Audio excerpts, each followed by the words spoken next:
أعوذ بالله من الشيطان الرجيم. بسم الله الرحمن الرحيم.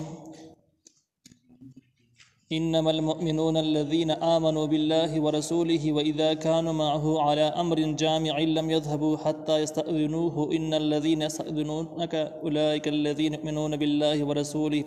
فإذا استأذنوك لبعض شأنهم فأذن لمن شئت منهم واستغفر لهم الله إن الله غفور رحيم. सूरत النور 62 नंबर आयत। पदी 62 नंबर आयत की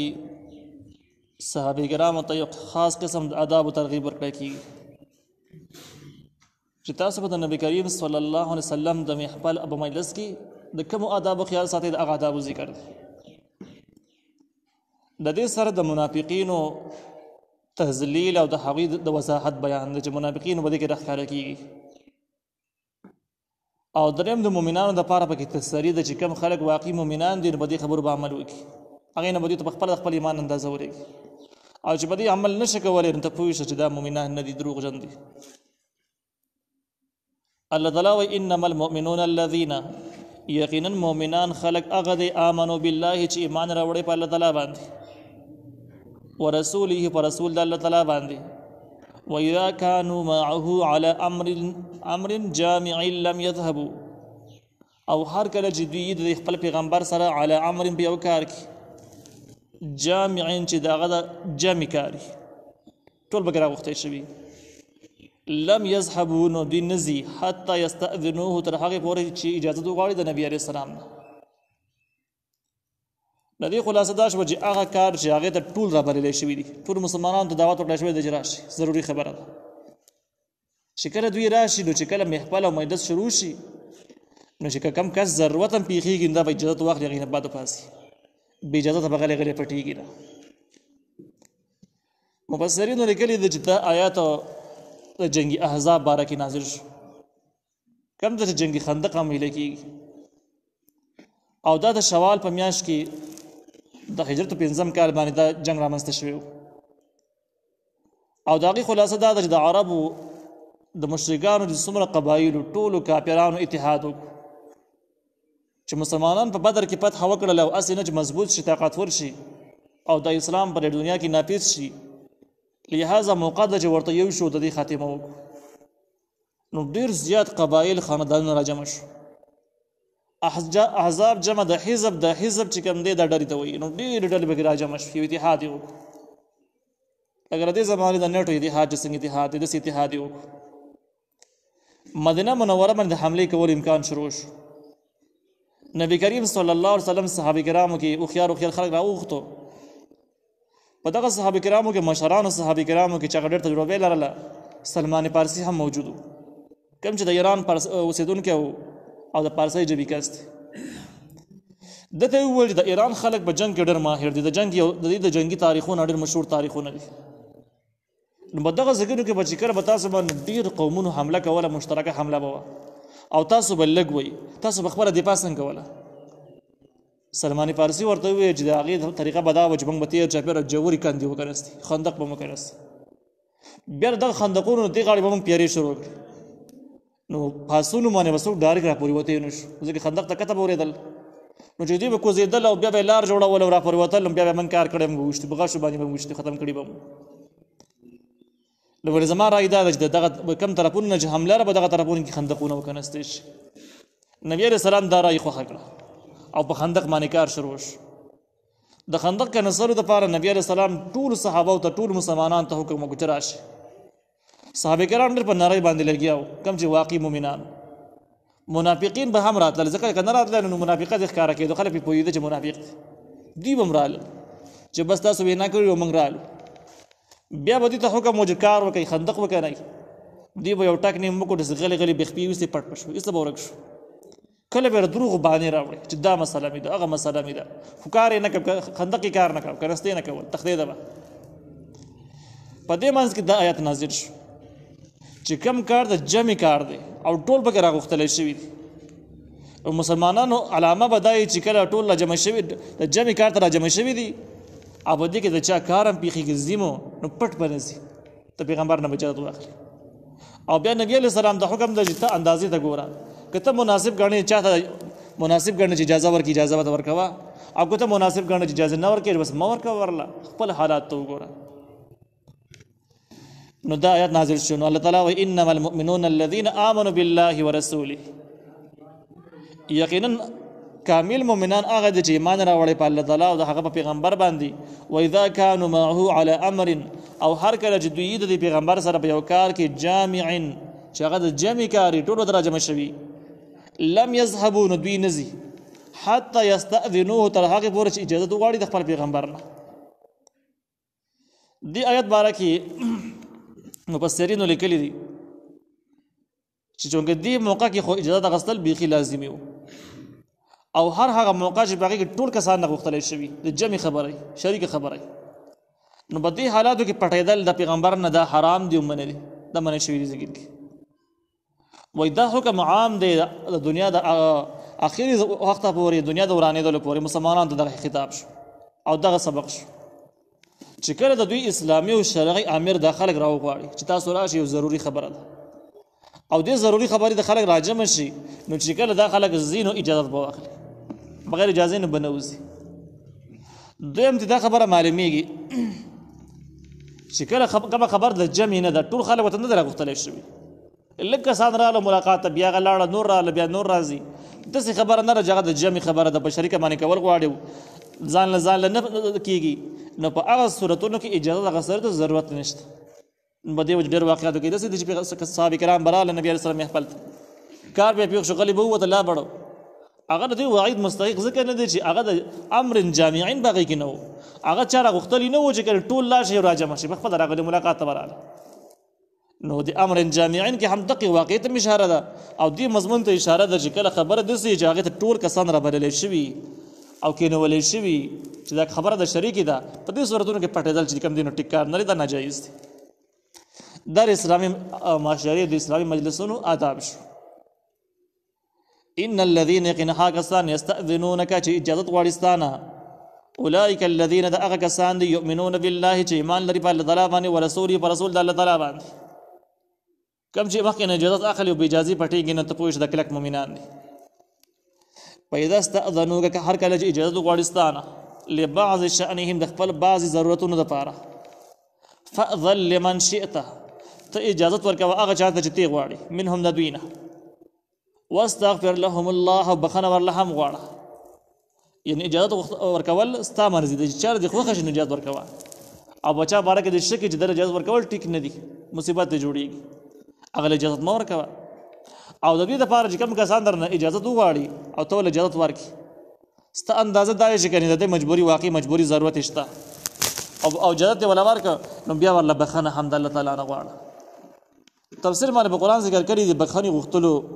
ضرورت په دې خبره کې دی چې که دوی دا کم ضرورت یاد کړی دی چې د ضرورت دپاره ځم او کېدی چې دا ضرورت دومره غټ نه وي او دې په دې کې خطا شوي د ضرورت دومره غټ نه وي د بل طرف نه هم هر کېدو سر کېدو،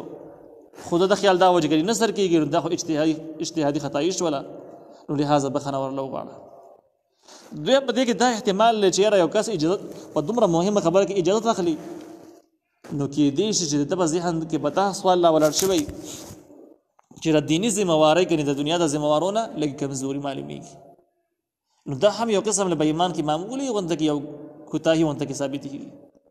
نو په دې کمزوري کوتاهیو کې احتمالي کوتاهیانې دي یقیني نه دي، بیا ورله هم بخښنه غواړه چې مرتبه بلند دی. ان الله یقین الله تعالی غفور رحیم بخونکی او رحم کوونکی دی. لا تجعلوا دعاء الرسول بینکم کدعاء بعضکم بعضا، دا دویم حکم دی. لا تجعلوا تاسې مه ګرځوئ دعاء الرسول را بلل د پیغمبر علیه السلام بینکم په خپلو منځونو کې کدعاء بعضکم بعضا په شان د را بللو بعضې ستاسو بعضې نورو لره. د دې آیت په مطلب کې د مفسرینو دوه اقوال دي. یو قول چې کوم دی تفسیر مظهري او تفسیر بیان القرآن نقل کړی دی، هغې وایي دا آیت اثر کې د مخکیني آیت سره د مخکیني حکم سره تعلق دی. مخکې نه دا وویل چې کله پیغمبر علیه السلام تاسو یو شریک کار ته راوغوښتلی نو پټ به دې نه ځئ، اول دا چې راځي به خامخا ځکه پیغمبري وینا ده. دویم پټېږي به نه اجازت واخلئ. وایي دا ځکه چې لا تجعلوا دعاء الرسول بینکم کدعاء بعضکم بعضا. د پیغمبر دعوت او د پیغمبر را بلنه تاسو داسې مه ګرځوئ لکه څنګه چې تاسو خپل منځونو کې چاته وینا وکړئ چې زما نه کار له راشه هغه رانشي. ستاسو د عامو دعوتونو او ویناګانو د پیغمبري ویناګانو کې ډېر فرق دی. نو د پیغمبر دغه را بلل به تاسو کمزوري نه ګڼئ چې ګنې بس هغه وینا وکړه که زموږ خوښه شوه لاړ به شو که خوښه نه شو پاتې به شو. هلته کې هم که بیا خوښه واجو کي به نو که خوښه هم نه راپټ پاتې شو. نه داسې نه ده. دا د عامو خلکو دعوت نه دی پیغمبري دعوت دی. لہذا حاضرېږي به لازمي پټېږي به نه دی مطلب شو. دا مطلب چې کوم دی نو تفسیر بیان القرآن تفسیر مزاری نقل کړی دی. دویم مفهوم به دی کې امام قرطبي تفسیر قرطبي او تفسیر ابن کثیر نقل کړی دی. هغوی وایي اصل کې دا بل مضمون دی. وایي د دې مطلب دا چې لا تجعلوا دعاء الرسول بینکم کدعاء بعضکم بعضا. تاسو مه ګرځوئ را بلل د پیغمبر خپلو منځونو کې په شان د را بللو بعض تاسو بعضې نورو لره. وایي د دې مطلب دا دی چې کله تاسو پیغمبر ته څه خبره کوئ نو نارې ورته مه وښیئ چې پلان کې عادي خوا راشه. دا بېادب انداز دی او د دې پیغمبر احترام په تاسو باندې لازم دی فرض دی. دغه شان د مشرانو تعظیم او احترام در ایمان حصه بنیادي شی دی. نو که دا صورت تاسو اختیار کړئ نو بیا به تاسو نه تعظیم ختم شي ادب به ختم شي او په چا کې چې ادب نه وي نو هغه بیا بدنصیبه جوړېږي هغه ته نصیب کېږي نه. د پارسي مشهوره کولیه ده چې با ادب با نصیب بې ادب بې نصیب. چې ادب در پکې ډېر ثبت حاصل شي چې ادب در پکې نه ډېرو شیانو نه به محرومه شي. نو وایي د دې مطلب دا دی تاسو نبي علیه السلام ته کله آواز کوئ نو داسې مه وایئ چې یا محمد صلی الله علیه وسلم نوم یې مه اخلئ بلکې داسې وایئ چې یا نبی الله یا رسول الله ای د الله نبی ای د الله رسوله داسې وایئ.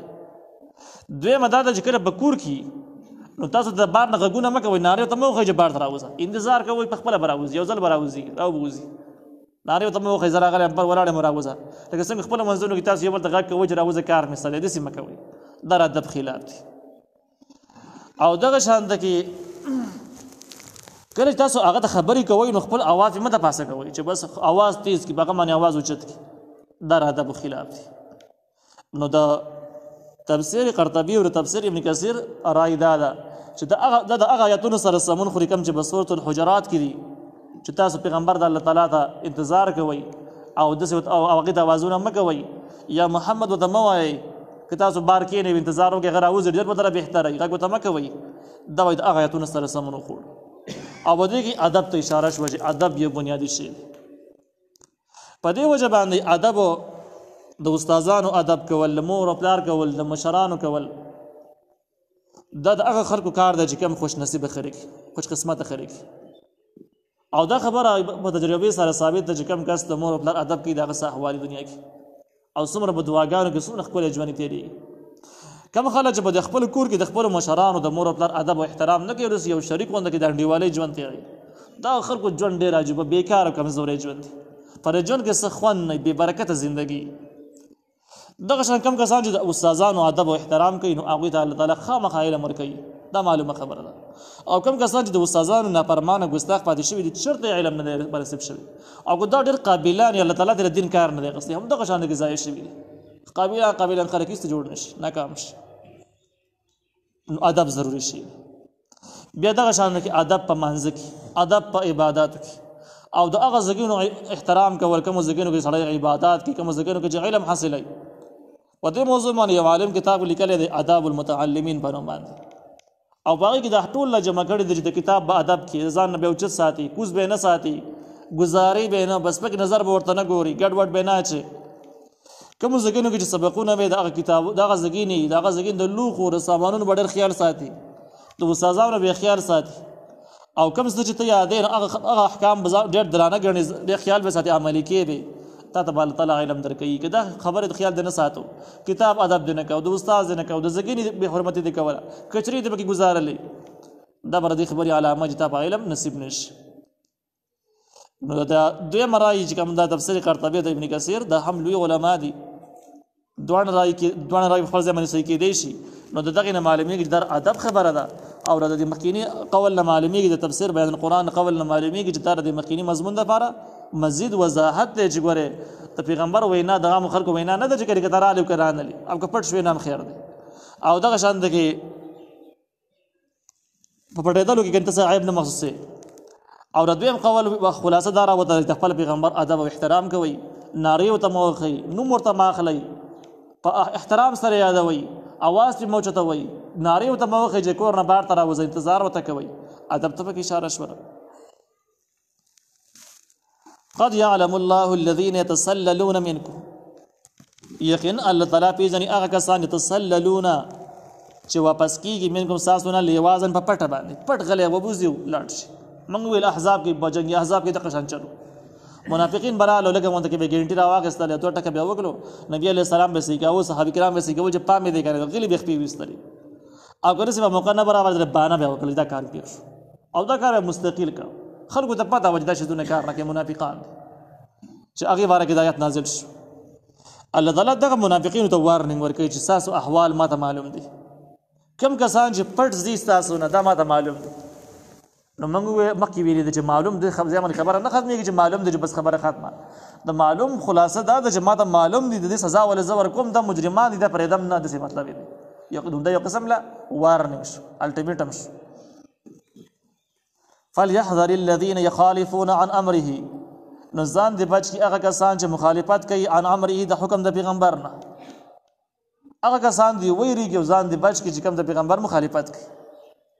څه شي نه دي ځان بچ کی د نافرمانی نه څه شي نه دی ویریږي د الله تعالی عذاب نه دی ویریږي ان تصيبهم فتنه چې رسیږي به دوی ته مصیبت دې ځکه په سره په معنا د مصیبت سره دی کم کس د خپل پیغمبر ادب او احترام نه کوي او نافرمانی کوي دې کس باندې بخامخه مصیبت راځي د مصیبت نه بچ کې دونه دی نو فتنتون دنیاوی مصیبتونه عذابونه بیماریان غربت دشمنانو غلبه او د ظالمانو پنجو کې ګیریدل دا پکې شامل شو او یصيبهم عذاب الیم یا به ترسیږي عذاب دردناک در آخرت سزا شو جهنم ته به الله تعالی واچي نو چې ګوره په دنیا کې ژوند د خطرې شو د عذابونو خطر شته آخرت کې د خطرې شو نو دې منځ کې یو بل ژوند دی هغه تر برزخ ژوند وایي هغه په خپل باندې معلوم شو دا ذکر ونه شو چې دنیا خراب ده آخرت خراب ده نو قبر دې کوم ځای نه خشو قبر په خپل باندې خراب ده نو په دې طریقه باندې چې اول سره واخر سره ذکر شي منځ په خپل معلومیږي نو په کلام کې اختصار امراغه او مضمون په خبرت ذکر شو